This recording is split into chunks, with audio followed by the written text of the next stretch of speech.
கொடுத்துக்கோங்க.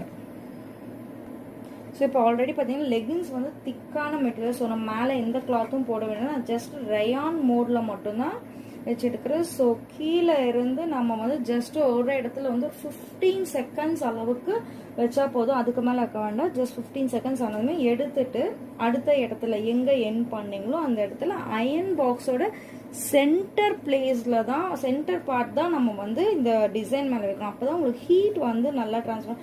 ஸோ ஒரு இடத்துல ஹீட் ஆனதுக்கப்புறம் ஜஸ்ட் அந்த இடத்த நல்லா இப்படி ஸ்பாஞ்ச் வச்சு நல்லா இப்படி ப்ரெஸ் பண்ணி கொடுத்துக்கோங்க.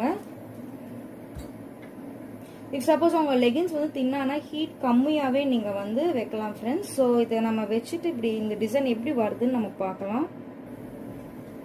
ஸோ இப்போ பாருங்கள், நம்ம தேவையான அளவுக்கு ஹீட் வச்சாச்சு. நம்ம ஸ்டிக்கர் ஷீட் எல்லாமே வந்து சுருங்க ஆரம்பிச்சிருச்சு. ஸோ ஜஸ்ட் அயன் பாக்ஸ் வச்சு ஸ்பாஞ்ச் வச்சு தட்டி கொடுத்துட்டு ஒரு கார்னரில்